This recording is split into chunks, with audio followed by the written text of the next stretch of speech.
I'm a 52-year-old man who spent 27 years grinding as an accountant at a modest firm. When my daughters were teenagers, I took on night shifts doing bookkeeping, weekend tax jobs, and any overtime I could grab. It wasn't flashy, but it covered everything from my girls, Rachel, 27, and Jessica, 24. In hindsight, I might have gone overboard. Private lessons, shiny new cars at 16, international study programs, and full tuition at top-tier colleges. I ate instant noodles for months so Rachel could chase her art history degree in Florence. Their mother, Deborah, walked out when Jessica was a toddler, claiming she needed to discover herself. She discovered her tennis coach instead. But whatever. The divorce handed me primary custody with standard visitation rights. Best thing that ever happened. Fast forward to last March. Deborah announced her engagement to Bradley Harrison, a flashy investment banker. The girls were over the moon. Suddenly, they were spending weekends at his sprawling estate, coming back with luxury handbags, gushing about his yacht and vacation homes. Fine by me, as long as they were content. Then October hit. I spent 2 days cooking their favorite Sunday dinner from scratch. Roast turkey, the works, served on my late mom's fine china. They showed up late, rolling in with Bradley's Mercedes, sporting identical Cartier bracelets. Before we could eat, Rachel said, "Dad, we need to talk," still wearing her jacket. "What's going on?" I asked. Jessica took a deep breath. "We're spending Christmas with Mom and Bradley in Vail. He's booked a chalet." That stung, but I nodded. "Okay, we can do our celebration early. When's good for you?" They exchanged glances. Rachel spoke up. "Actually, we need to discuss some adjustments." "Adjustments?" "Bradley thinks and we agree it's time to rethink our family setup," Jessica said. "He wants to adopt us as adults." I nearly chuckled. Adult adoption? That's rare. "It streamlines his estate planning," Rachel said, her tone icy. "Estate planning? What?" Jessica pulled out her phone. "Dad, Mom told us the truth. You're not our real father." The room spun. "What?" "She had an affair before the divorce with her tennis coach Marco. He's our actual dad. She kept it quiet because she knew you'd fight for custody." I shook my head. "That's nonsense. We did DNA tests during the divorce." Rachel shrugged. "Mom says you forged them. It doesn't matter now. Bradley wants to make us his official family, and we think it's best to start moving away from this." She waved at my humble home. They left without touching the food, without a hug, without even glancing at the dinner I'd poured my heart into. I stood there, dazed, as their favorite dishes went cold. Wow, this took off. Let me clear something up. I am their biological father. The DNA tests from the divorce are locked in my safe deposit box. I double-checked them today.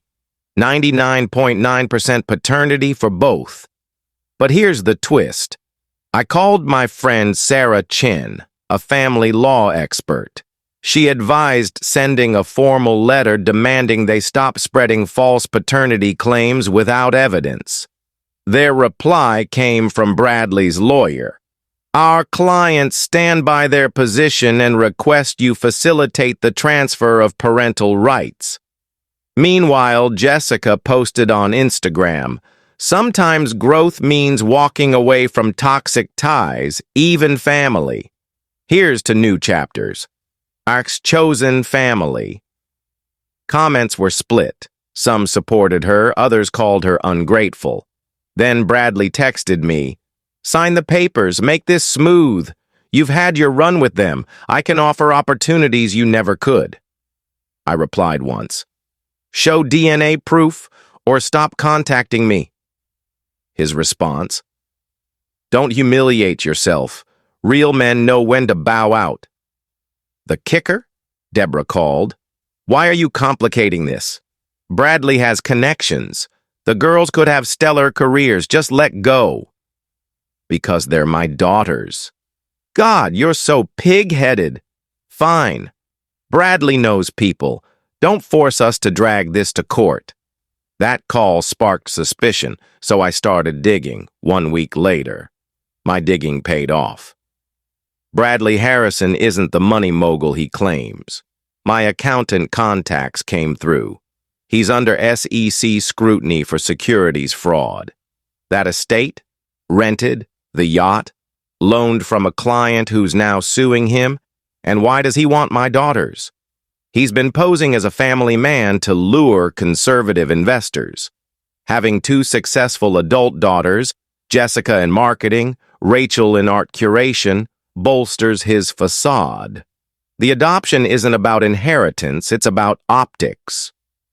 Here's where I might have crossed a line. Instead of confronting them, 1, canceled their phone plans still under my name. 2, removed them as authorized users on my credit cards. 3, changed the Netflix password. Petty, I admit. 4, sent them detailed invoices for their cars, titled in my name, and college costs, totaling $372,000 if they insist I'm not their dad. The fallout was instant. Rachel stormed into my office, making a scene. How dare you cut my phone during work hours? Sorry, do I know you? Dad, this isn't funny. Per you, I'm not your dad. Jessica played it differently, showing up at my house with crocodile tears. Daddy, please, we didn't mean it. We were just exploring possibilities. Possibilities like denying I'm your father? Bradley said it'd help with taxes. Jessica, you took accounting. You know that's garbage. She broke. He said we needed to distance ourselves for his investor pitches, that a middle-class dad would ruin his image. Finally, some honesty.